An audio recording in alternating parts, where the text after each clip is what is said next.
أشهد أن لا إله إلا الله وحده لا شريك له وأشهد أن محمدا عبده ورسوله أما بعد فأعوذ بالله من الشيطان الرجيم بسم الله الرحمن الرحيم الحمد لله رب العالمين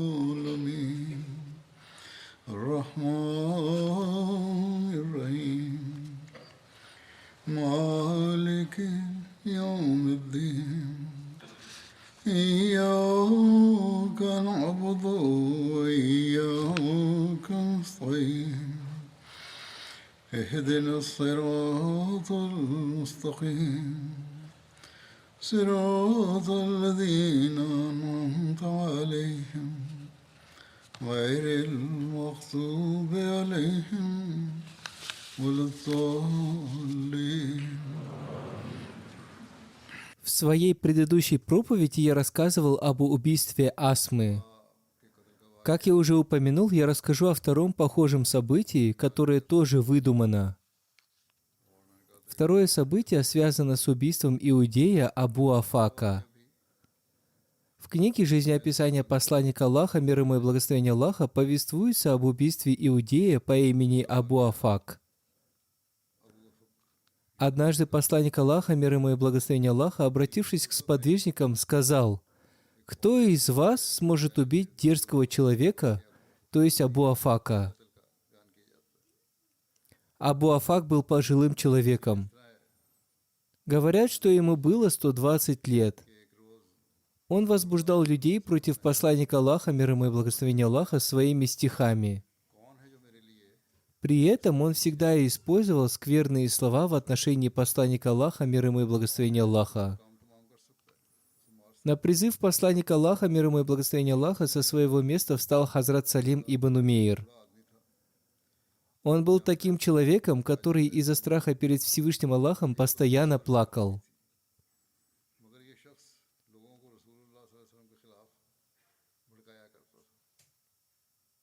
Он также принимал участие в битве при Бадре. Обратившись к посланнику Аллаха, мир ему и благословение Аллаха, он сказал: «Я взял на себя обязательство, либо я убью Абу Афака, либо погибну на этом пути».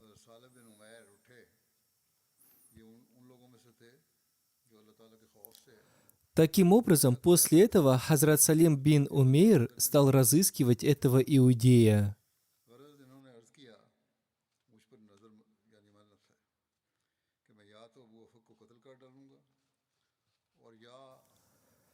Однажды ночью, во время сильной жары, когда Абу Афак спал во дворе своего дома, Хазрат Салим, узнав об этом, отправился к нему домой. Придя к нему, он приставил свой меч к его груди и нажал на него с такой силой, что меч вышел из его спины. Враг Аллаха Абу Афак страшно закричал. После этого Хазрат Салим ушел, оставив его в таком состоянии. Услышав его крик, люди прибежали к нему. Его последователи занесли его в дом, однако из-за сильного ранения этот враг Аллаха умер.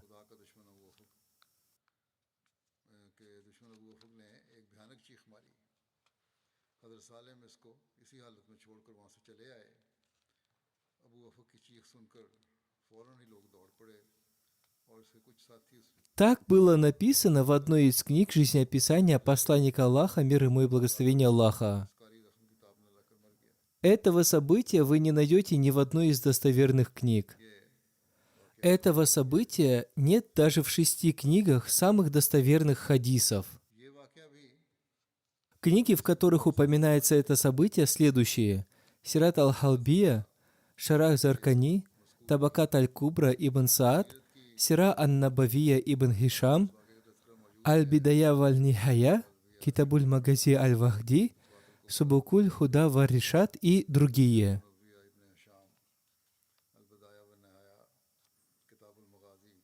Однако это событие не упоминается в большинстве книг по истории ислама. Например, Аль-Камиль фи Тарих, Тарихи Табари, Тарих ибн Халдун и так далее. Об убийстве Абу Афака также свидетельствует событие убийства Асмы. Повествуется, что он возбуждал людей против посланника Аллаха, мир ему и благословения Аллаха. После битвы при Бадре он увеличил свою вражду и ревность против посланника Аллаха, мир ему и благословения Аллаха, и он стал явным мятежником. Противоречивые слова повествования относительно Абу Афака делает это событие сомнительным. Первое противоречие связано с именем убийцы. Согласно Ибн Саада и Вагди, убийца Абу Афака был Салим бин Умейр. Согласно другим повествованиям, его звали Салим бин Умар. Однако, согласно Ибн Укбе, его звали Салим бин Абдулла бин Сабит Ансари.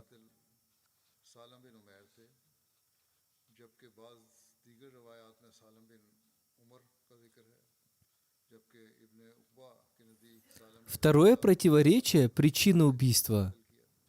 Согласно Ибн Хишаму и Вакди, Салим совершил убийство по причине сильного гнева. Согласно другим повествованиям, он убил его по приказу посланника Аллаха, мир ему и благословения Аллаха. Некоторые написали, что он был убит из-за разногласий на почве религии.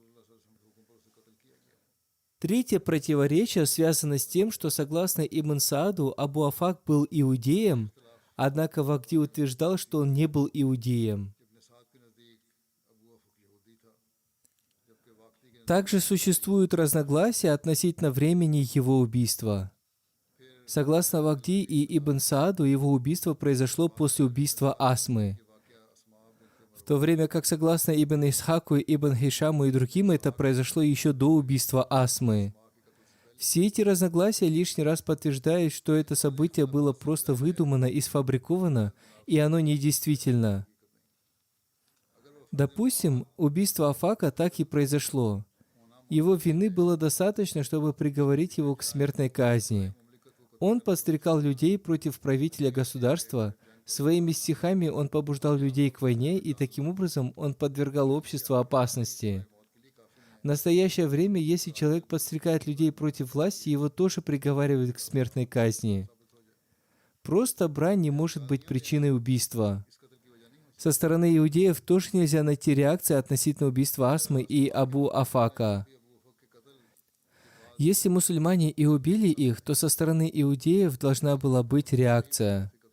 Однако их молчание подтверждает то, что это событие было выдуманным. Также необходимо обратить внимание на то, что это событие упоминается до или сразу после битвы при Бадре. Тем не менее, все историки единодушны в том, что в то время между мусульманами и иудеями не было никакой вражды.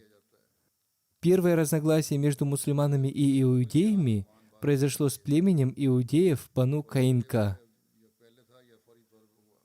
Если бы убийство Абу Афака произошло до битвы при Бадре, то иудеи обязательно упомянули бы об этом.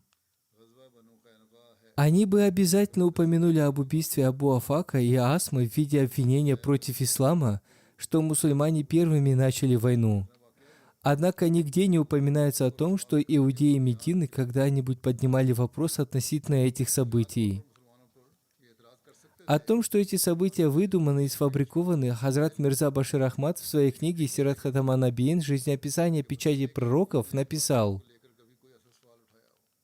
после событий битвы при Бадре Вакди и другие историки написали об инцидентах, которых нет ни в книгах хадисов, ни в достоверных исторических записях.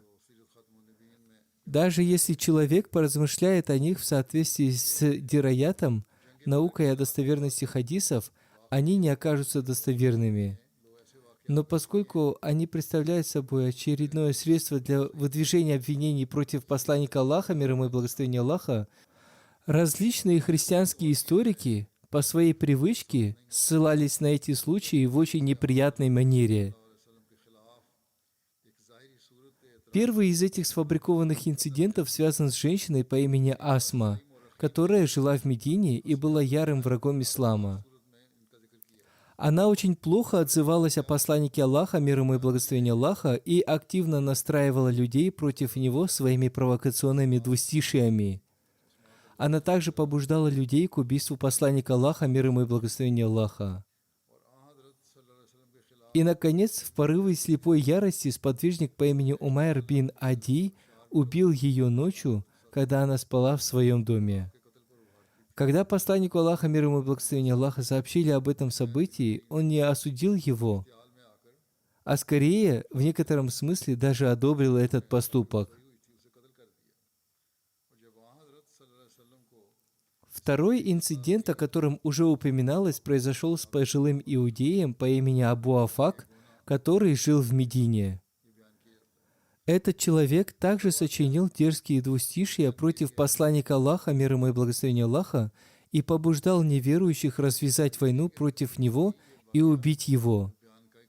В итоге он тоже был убит сподвижником по имени Салим бин Умайр в приступе ярости ночью, когда находился на веранде своего дома. Вагди и Ибн Хишам даже привели несколько провокационных двустиший, которые Асма и Абу Афак сочинили против посланника Аллаха, мир ему и благословение Аллаха. Сэр Уильям Мюир и другие украсили свои книги этими двумя инцидентами в весьма неприятной манере.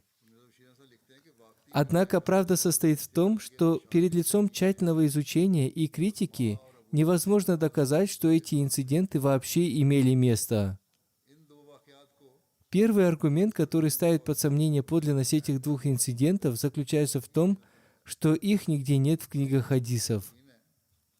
Другими словами, нет ни одного хадиса, в котором упоминалось бы о пришествии подобного рода, а также имена убийцы или жертвы. На самом деле, если оставить в стороне хадисы, даже историки не упоминали об этих инцидентах, тогда как, если бы инциденты такого рода действительно происходили, то не было бы причин, по которым в книгах хадисов и различных книгах по истории не было бы упоминания о них.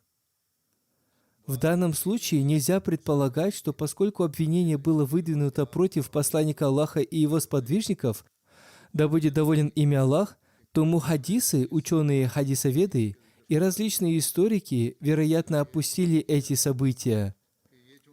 Причина этого в том, что, во-первых, обстоятельства, при которых происходили эти события, не вызывают возражений. Во-вторых, любой человек, обладающий хотя бы элементарным знанием хадисов и истории, не может не обратить внимания на тот факт, что мусульманские мухаддисы и историки иногда не опускали повествования только на том основании, что оно, по-видимому, может вызвать обвинение против ислама или основателя ислама. Их правдивая деятельность заключалась в том, что они никогда не отказывались рассказать о том, что, по их мнению, является достоверным с точки зрения риваята, повествования, просто из-за его тематики. На самом деле, практика некоторых мухаддисов и большинства историков заключалась в том, что они честно включали в свои сборники любое дошедшее до них повествование о посланнике Аллаха, мир ему и благословение Аллаха, и его сподвижниках, да будет доволен ими Аллах, даже если бы оно было слабым и недостоверным, как с точки зрения риваята, так и с точки зрения дираята. После этого они предоставили теологам и ученым-исследователям более поздних времен право на собственное суждение и самим отличить достоверное повествование от слабых.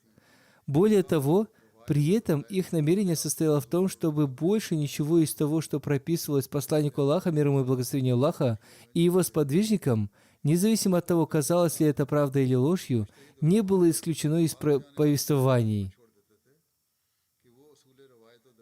Именно по этой причине в разных исторических трудах были собраны всевозможные достоверные и ненадежные повествования. Однако это не означает, что все это приемлемо. Скорее, теперь наша работа заключается в том, чтобы различать слабые и достоверные повествования. В любом случае, нет ни частицы сомнения в том, что какой-либо мусульманский мухаддис или историк когда-либо игнорировал повествование только на том основании, что оно явно противоречило величию посланника Аллаха, мир ему и благословение Аллаха, или его сподвижников, или потому что в результате на посланника Аллаха, мир ему и благословение Аллаха, или на ислам могло пасть обвинение. Таким образом, казни Кааба бин Ашрафа и иудея Абу Рафи, которые полностью напоминают так называемые инциденты с Асмой и Абу Афаком, и о которых будет упомянуто далее в соответствующих местах, были упомянуты во всех книгах хадисов и истории с полной ясностью и в деталях, и ни один мусульманский повествователь, мухаддис или историк не пренебрег упоминанием о них. В этих обстоятельствах после казни Асмы и иудея Абу Афака они не упоминались ни в одном хадисе, и затем различные историки установили, что это сфабрикованные истории, которые каким-то образом попали в различные повествования, и таким образом стали частью истории. Затем, если изучить подробности этих историй, то их сфабрикованная сущность становится еще более очевидной. Например, в повествовании об Асме имя убийцы, приведенное Ибн Саадом и другими, Умайр бин Ади, однако в отличие от этого имя убийцы, о котором сообщает Ибн Дурайд, не Умайр бин Ади, а Гашмир. Сухайли объявляет оба эти имени неправильными и утверждает, что на самом деле Асма была убита своим собственным мужем, чье имя в различных повествованиях упоминается как Язид бин Зайд. Затем в других повествованиях рассказывается, что никто из вышеупомянутых людей не убивал Асму, скорее ее убийцей был неизвестный человек, принадлежавший к ее собственному народу.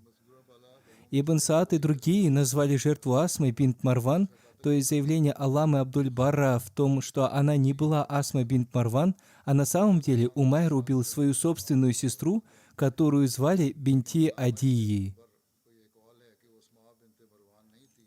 Ибн Саад написал, что убийство произошло в середине ночи. Однако из повествования Заркани следует, что инцидент произошел днем или в начале ночи, поскольку в повествовании упоминается о том, что в то время жертва продавала финики. Об этом я уже рассказывал подробно. Далее Хазрат Мирза Башир Ахмад написал: «Второй инцидент – это казнь Абу Афака. В связи с этим событием Ибн Саад, Вагди и другие написали, что убийцу звали Салим бин Умайр. Однако в некоторых повествованиях его имя записано как Салим бин Амр, в то время как Ибн Акаба упоминает имя Салим бин Абдулла. Аналогичным образом в отношении жертвы Абу Афака Ибн Саад написал, что он был иудеем, в то время как Вагди не описывал его как иудея. Затем и Ибн Саад, и Вакиди выяснили, что Салим убил Абу Афака в порыве гнева по собственной воле. Однако в одном повествовании рассказывается, что он был казнен по указанию посланника Аллаха, мир ему и благословение Аллаха. Даже в том, что касается периода казни, Ибн Саад и Вакти помещают ее после казни Асмы. Однако Ибн Исхак и Абу Раби утверждают, что это произошло до казни Асмы. Все эти противоречия приводят к сильному сомнению и мнению о том, что эти истории сфабрикованы и ложны, или же если в них и есть доля правды, то она настолько неясна, что не может быть принято утверждение относительно их подробностей и характера. Другим аргументом, подтверждающим ложность этих инцидентов, является то, что время, в которое, как утверждается, происходили эти оба события, является периодом, в отношении которого все историки единодушны в том, что до этого времени между мусульманами и иудеями еще не возникало конфронтации или спора. История устанавливает, что во время похода на племя Бану Кайнука состоялась самая первая битва, которая произошла между мусульманами и иудеями, и что иудеи из племени Бану Кайнука были первыми, кто практически выступил вперед в своей вражде к исламу. Как же в таком случае можно согласиться с тем, что до этой битвы между иудеями и мусульманами происходили такие убийства и кровопролития? Более того, если такие события действительно произошли до битвы с племенем Бану Кайнука, то они не могли быть перечислены среди факторов и так далее, приведших к этой битве. По крайней мере, иудеи, которые могли бы воспользоваться очевидной возможностью выдвинуть обвинения против мусульман на основании этих событий, что именно мусульмане изначально спровоцировали физический конфликт, подняли бы шум по поводу этих инцидентов. Тем не менее, ни в одной исторической летописи и даже в работах тех историков, которые передали эти рассказы, нет абсолютно никаких упоминаний о том, что иудеи Медины когда-либо выдвигали подобные утверждения. Если кто-то считает, что, возможно, они действительно выдвинули обвинения, но мусульманские историки просто опустили его, то это является ошибочным и бездоказательным суждением. Ибо, как уже упоминалось, ни один мусульманский мухаддис или историк никогда не закрывал глаза на какие-либо утверждения, выдвинутые противником. Например, в случае похода Нахля, когда идолопоклонники Мекки выдвинули протест против мусульман за осквернение священных месяцев, мусульманские историки зафиксировали это утверждение в своих книгах с беспрецедентной добросовестностью. Следовательно, если бы какое-либо подобное утверждение было выдвинуто иудеями по этому поводу, исторические записи не обошлись бы без его упоминания. Таким образом, эти рассказы не подтверждаются ни с какой точки зрения анализа. Создается мнение, что тайный враг ислама либо рассказал эти истории, приписав их какому-то мусульманину, а затем они нашли способ включить их в повествование мусульман, или, возможно, слабый мусульманин включил эти повествования в историческую летопись, чтобы приписать ложную гордость своему собственному племени, что такие люди, состоявшие с ним в родстве, убивали различных вредоносных неверующих. Аллах знает лучше. Такова действительная реальность, которая устанавливается в отношении этих инцидентов. Однако, как мы указывали выше, даже если бы эти события и были правдой, они не могут считаться предосудительными при тех обстоятельствах, при которых они произошли. В те дни уязвимое состояние, с которым столкнулись мусульмане, уже было описано выше. Их положение было точно таким же, как у человека, который оказывается окруженным в таком месте, которое охвачено опасным пылающим огнем со всех 4 сторон, насколько простирается взор, и у него нет места для спасения, и рядом с ним стоят такие люди, которые жаждут его крови. В этом чрезвычайно уязвимом государстве мусульман, если злой и дерзкий человек настраивает людей против их повелителя и вождя, произнося провокационные куплеты и провоцирует своих врагов на его убийство, какое другое решение могло быть в обстоятельствах той эпохи, кроме как покончить с таким человеком? Тогда это действие было совершено мусульманами только в состоянии крайней провокации, состоянии, в котором наказание в виде убийства не может считаться достаточным для возмездия. Таким образом, даже такой человек, как господин Марголиус, который обычно занимает противоположную позицию по любому вопросу, не считает мусульман достойными осуждения из-за этих инцидентов. Так господин Марголиус пишет: «Поскольку, если стихи, приписываемые Асме, подлинные, она намеренно подбивала жителей Медины к убийственному нападению на пророка Мухаммада, мир ему и благословение Аллаха, ее казнь не была бы непростительно безжалостной мерой, если судить по любым стандартам, и не следует забывать, что сатира была гораздо более эффективным оружием в Аравии, чем где-либо еще, и судя по тому факту, что наказан был только виновный, это было решительным улучшением существующей системы, при которой жесткое обращение с конкретным человеком означало войну между целыми племенами. Вместо этого был введен принцип, согласно которому каждый человек должен страдать по собственной вине, а не его близкие. Если у господина Марголиуса и есть какие-либо возражения в отношении этих казней, то только в отношении способа, которым они были осуществлены. Другими словами, почему они не были казнены официально после официального объявления об их преступлениях? Первый ответ на этот вопрос заключается в том, что даже если считать эти инциденты правдой, то они были индивидуальными действиями некоторых мусульман, которые были совершены ими после того, как их сильно спровоцировали. Посланник Аллаха, мир ему и благословение Аллаха, не приказывал совершать эти действия, и это категорически подтверждается записью Ибн Саада.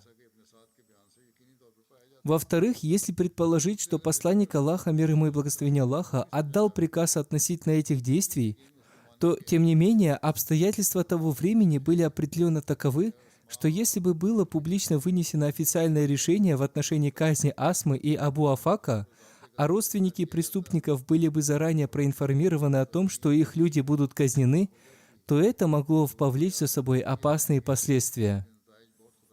Кроме того, существовало также сильное опасение, что эти инциденты могли разжечь огромный пожар войны между мусульманами и иудеями, и даже между мусульманами и идолопоклонниками Медины. Странно, что хотя Марголиус считал простое убийство допустимым в свете специфических обстоятельств Арафии того времени, почему же тогда в отношении метода казни его наблюдение не смогло учесть специфических обстоятельств того времени?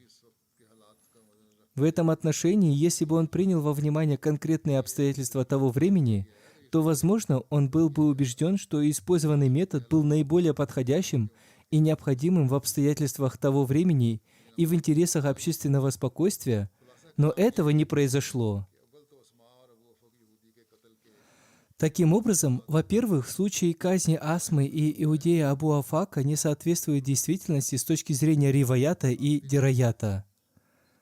Тогда, если предположить, что они являются истинными, то они не могут считаться предосудительными в свете обстоятельств того времени. И тогда, как бы то ни было, возможно, эти убийства были индивидуальными действиями определенных мусульман, которые были совершены ими после того, как их серьезно спровоцировали. И посланник Аллаха, мир ему и благословение Аллаха, не отдавал никакого подобного приказа. Это просто сфабрикованное обвинение в адрес посланника Аллаха, мир ему и благословение Аллаха. Все эти выдуманные события связаны с обвинением посланника Аллаха, мир ему и благословение Аллаха. Позднее люди должны были проанализировать то, что было написано этими историками. Мы благодарим Всевышнего Аллаха за Его милость обрести нами возможность принять имама времени. Мы очень внимательно рассматриваем эти события и, поняв их суть, передаем их дальше. Мы стараемся отвечать на любое обвинение, связанное с посланником Аллаха, мир ему и благословение Аллаха. Пусть Всевышний Аллах даст разум тем богословам, которые ради своей выгоды используют такого рода вещи, пытаясь опозорить ислам. По их мнению, таким образом они служат исламу, но на самом деле эти их действия порождают экстремизм. Пусть Всевышний Аллах дарует им разум. Сейчас я хочу вспомнить некоторых покойных. Первый из них – профессор Насир Ахмад Хан Сахиб, который был известен в общине по имени Первес Парвози. Он умер несколько дней назад в Канаде в возрасте 87 лет. Инна лиляхи ва инна иляйхи раджиун.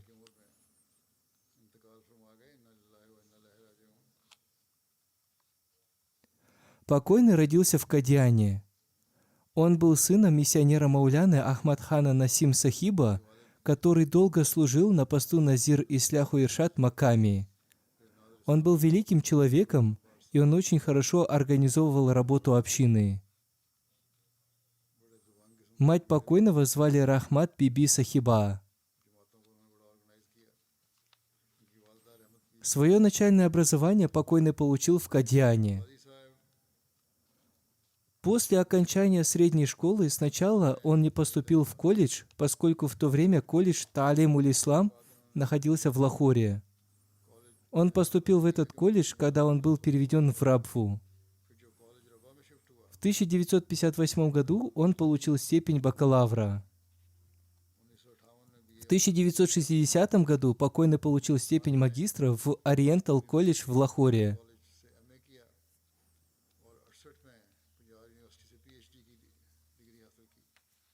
В 1968 году он получил степень доктора философии в Пенджабском государственном университете. В 1960 году, после получения степени магистра языка урду, он был назначен преподавателем в Государственный колледж Музаффар-Гара. Затем он стал вносить свой вклад в различные литературные издания. Его статьи были изданы в газетах «Аль-Фазл», «Мисбах», «Халид» и других. Покойный также писал стихи, он написал отличные стихи. После открытия колледжа Таалим-уль-Ислам в Рабве в 1961 году он посвятил свою жизнь служению религии и стал служить в этом колледже. До 1969 года он служил в колледже в качестве преподавателя. Затем с 1969 по 1975 год покойный заведовал кафедрой языка урду в этом же колледже. С 1975 по 1979 год покойный работал в Японии в научно-исследовательском институте Осако. Работая там, он всегда старался улучшить отношения между Японией и Пакистаном.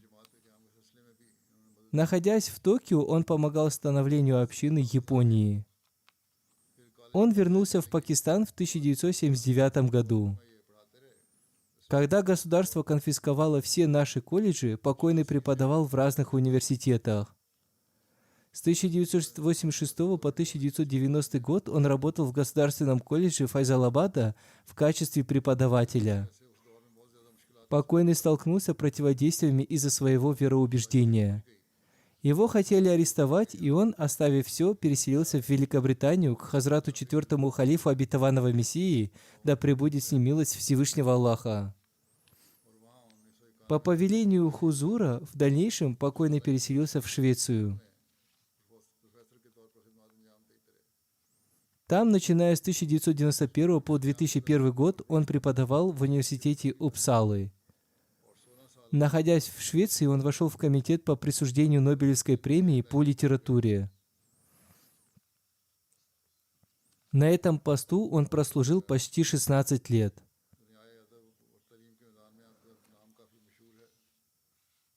В 2003 году покойный переселился в Канаду. Он был известным человеком среди литературоведов и ученых людей. Его супруга Аматуль Маджид Сахиба, дочь Маульви Мухаммад Ахмад Джалиль Сахиба. Всевышний Аллах подарил им 2 сыновей и дочь. Его супруга пишет: «Мы прожили вместе 63 года. Он всегда поддерживал меня и в радости, и в горе. Я была старшей дочерью своих родителей, и поэтому всегда жила в рабстве. Он никогда не останавливал меня в служении своим родителям. Он ухаживал за ними даже больше меня. Он имел образцовые отношения со своими и с моими родственниками. Он всегда относился к ним с искренностью и любовью. Он всегда принимал участие в их счастье и горе. Его сын Тахир Ахмад Сахиб пишет: на его лице всегда сияла улыбка. Он очень сильно любил институт Ахмадийского халифата. Он поддерживал эту связь до самой своей смерти и всегда писал письма халифу времени с просьбой о мольбе. Даже во время своей последней болезни, когда врачи отказались от него и он не мог писать, сначала он передал халифу времени через кого-то свою просьбу о мольбе. Иногда он с большим трудом писал своей рукой.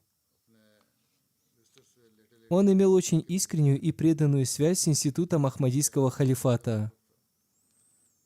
Когда он был в Японии, в качестве приза ему была вручена энциклопедия. В то время это считалось большим призом. Он подарил эту энциклопедию библиотеке Ахмадийского халифата. В 1980 году ему была присуждена золотая медаль по литературе. Однако его не пригласили на церемонию вручения из-за его вероубеждения. Они отправили эту медаль ему домой. Его дочь Аматуль Вудуд пишет: «Мой отец очень сильно любил священный Коран. Он ежедневно прочитывал одну часть священного Корана. Если нам нужен был доклад на любую тему, он всегда говорил: откройте такую-то суру и прочитайте такой-то аят. Наш отец научил нас любить и укреплять связь с халифатом. Он научил нас тому, как создать в себе уверенность». Его вторая дочь Садия Сахиба пишет: «Мой отец очень сильно любил Ахмадийский халифат. Мы всегда замечали по его разговорам и образу жизни его высокое уважение к институту Ахмадийского халифата. Мы всегда видели, как он писал письма халифу времени до начала каждого своего дела. Во время его последней болезни, когда врачи отказались от него, он вышел из кабинета врача и попросил меня принести ему бумагу и ручку. Затем он своей рукой написал письмо халифу времени. В то время его руки тряслись.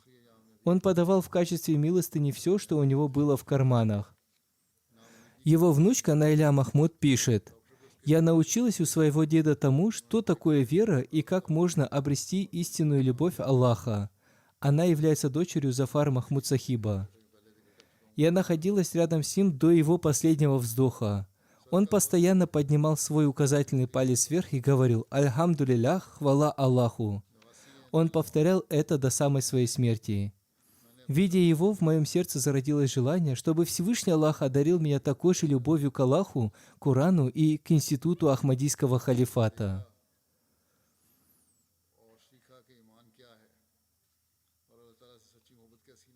Пусть Всевышний Аллах простит и помилует его. Пусть его дети и потомки будут продолжателями его добродетелей.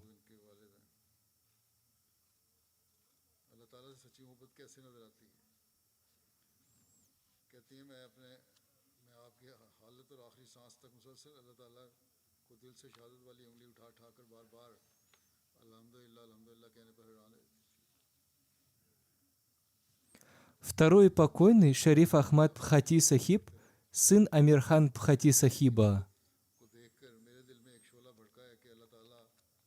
Он умер несколько дней назад в возрасте 88 лет. Инна лиляхи ва инна иляхи раджиун. Покойный был Муси. Он оставил супругу, 2 сыновей и 2 дочерей. Один из его сыновей служит в службе безопасности в Рабве. Второй сын, Тахир Ахмад Бхати Сахиб, служит миссионером в Африке, в Сьерра-Леоне. Он пишет: «Наш отец рассказывал следующее. Когда исполнилось пророчество Хазрата Обетованного Мессии, мир ему, Аль-Храме, нашему деду в то время было 9 лет. Ахмадият уже вошел в его сердце, однако из-за маленького возраста он не мог принести обет верности. Позднее он принял Ахмадият на руке Хазрата первого халифа Обетованного Мессии. В 1974 году, когда в Пакистане начались противодействия Ахмадияту, покойный жил в селе Лалия возле Рабвы. Оттуда он переселился в Рабву. Он работал на ткацкой фабрике, но никогда не скрывал своего вероубеждения. Где бы он ни работал, он сразу признавался в том, что он мусульманин Ахмади. Он говорил им: «Поддерживайте со мной связь, если у вас нет никаких проблем, поскольку я не буду скрывать своего вероубеждения». Брат покойного Латиф Ахмад Сахиб из Германии пишет: «Когда покойный работал на ткацкой фабрике, один из противников Ахмадията пришел к нему и сказал: «Я узнал, что ты Ахмади». Он ответил: «Да, я мусульманин Ахмади». После этого этот противник стал оскорблять Хазрата Обетованного Мессию, мир ему, и сказал: «Либо я буду работать здесь, либо ты». После этого он стал настраивать хозяина фабрики против него. Покойный сразу после этого стал возносить мольбу: «О Аллах, помоги мне и покажи истинность Хазрата Обетованного Мессии, мир ему. Сделай неуспешными все их планы». Спустя некоторое время к ним пришел один работник и сказал: «Человек, который спорил с тобой, сидит обеспокоенным возле фабрики. Хозяин поймал его за крупную коррупцию и уволил его». Покойный регулярно совершал молитву тахаджуд и 5-кратную молитву. Он был постоянно занят мольбами. Он очень много читал литературу общины.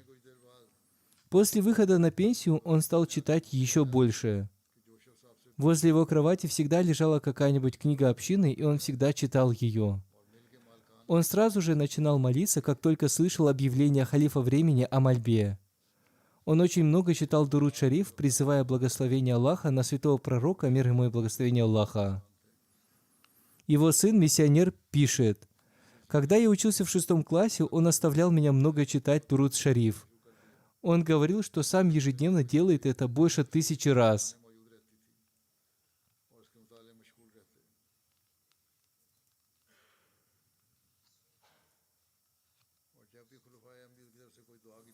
Пусть Всевышний Аллах простит и помилует его.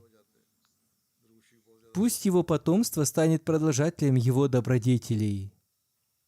कहते हैं इनके बेटे रफ़ी कि जब मैं स्कूल में छठी जमात में था तो मुझे कहा करते स्कूल आते जाते दरूशी पढ़ा करो और उन्होंने अपना बताया भट्टी साहब ने कि अल्लाह ताला के फजल से मैं दिन में Следующий покойный профессор Абдуль Кадир Дахри Сахиб, бывший амир общины округа Наваб Шаа.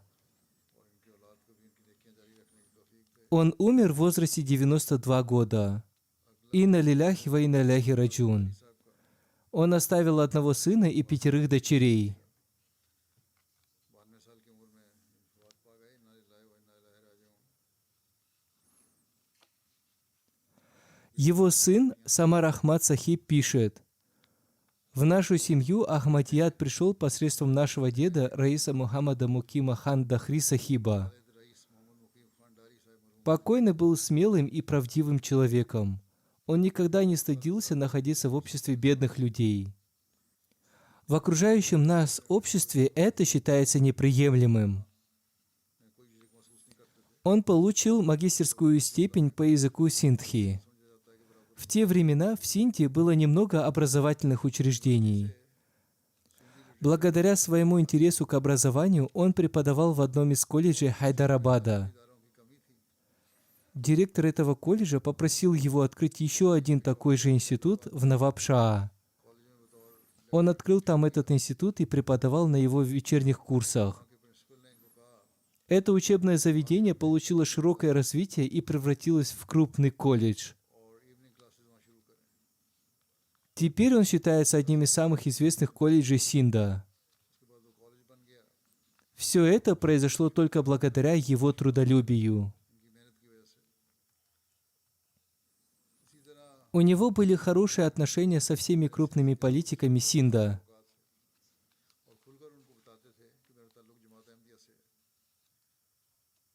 Он всегда открыто говорил о том, что он мусульманин Ахмади. Он наставлял своих детей не бояться и не скрывать своего вероубеждения. Он всегда говорил на синдхи: «Мы надели на себя украшение Ахмадията, и это является необыкновенным знамением». По повелению Хазрата третьего халифа обетованного Мессии, он перевел священный Коран на язык синдхи. Согласно повелению Хузура, он также перевел на синдхи 2 тома Тафсира Сагир. Из-за публикации брошюры «Избранные аяты священного Корана» против него, Хазрата 4-го халифа обетованного Мессии, и еще 4 человек было подано заявление в полицию на основании статьи 295 Си. Кроме синдхи, он отлично владел языком урду. Это можно было заметить по его писаниям. Его писания оказывали на читавших их людей сильное впечатление. Он был членом фонда Фазли Умар. Аспиранты обращались к нему за помощью. Он имел широкий круг друзей. Он также написал книгу на языке синдхи, которая помогает преподавателям и студентам. В словаре относительно племени Дагар были написаны оскорбительные слова и значения. И с помощью учения священного Корана он привел убедительные доводы, опровергающие это. После этого власти удалили эти слова из словаря. Пусть Всевышний Аллах простит и помилует его. Пусть его потомки будут продолжателями его добродетелей. Следующий покойный профессор доктор Мухаммад Шариф Хан Сахиб из США. Он умер в возрасте 84 лет. Инна лиляхи ва инна иляйхи раджун. По милости Всевышнего Аллаха он был муси.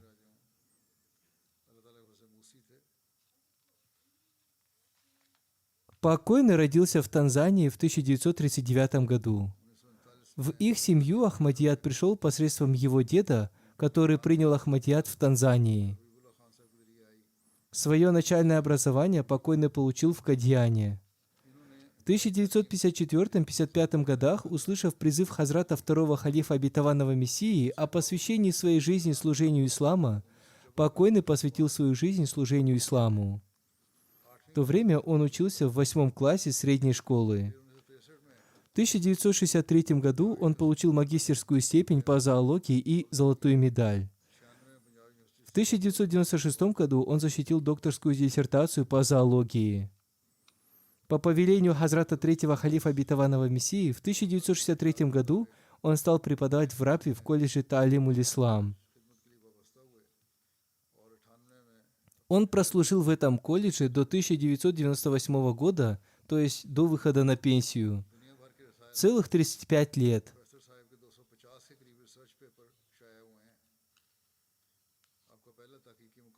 Почти 250 его статей были опубликованы в разных газетах мира.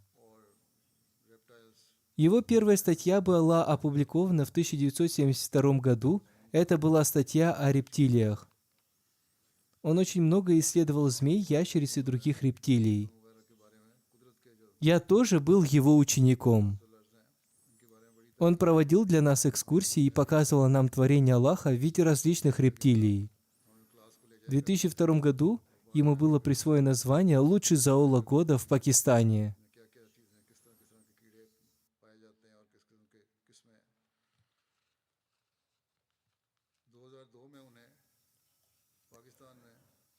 Муджибулат Чодри Сахиб пишет: в 2008 году, когда мы собирали средства для строительства мечети, он говорил мне, что у них нечего пожертвовать, но я должен прийти к нему домой. Когда я пришел к ним, его супруга принесла маленькую шкатулку и положила ее передо мной. Она сказала: «Здесь все, что я получила от своих родителей и родителей своего мужа. Возьмите это и примите их в качестве пожертвования от нас». Он был очень добрым и искренним человеком. Он всегда находился среди студентов в качестве друга. Пусть Всевышний Аллах простит и помилует его. Позднее люди прислали мне сообщение о нем. Его старший сын Зафрулlah Сахиб пишет: некоторые ученые из США и Канады приехали к нему в Рабву. Они сказали, что в Пакистане они еще не видели ни одного опытного человека в области изучения рептилий, кроме покойного Шариф Хан Сахиба. Он был очень опытным человеком в своей профессии.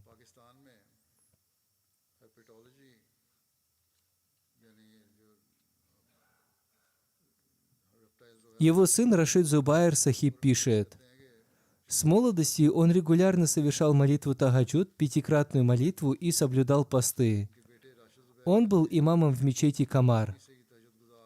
Кроме коллективных молитв, он регулярно читал Священный Коран и его тафсиры. Он обладал широкими знаниями.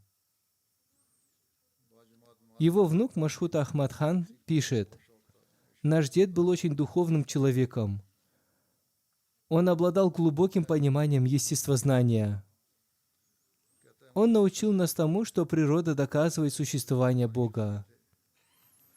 Он всегда наставлял нас вовремя совершать молитву, читать Священный Коран, любить институт Ахмадийского халифата, писать письма халифу времени, слушать его проповеди. Он и сам совершал все это.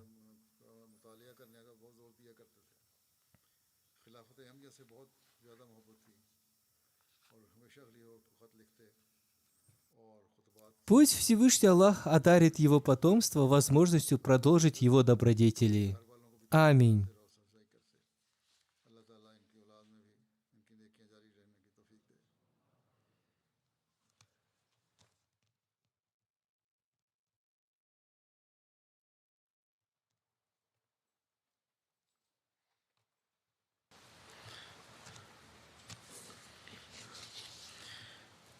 Alhamdulillah, alhamdulillah, nahmaduhu wa nasta'inuhu wa nastaghfiruhu wa nu'minu bihi wa natawakkalu alayhi wa na'udhu billahi min shururi anfusina wa min sayyiati a'malina.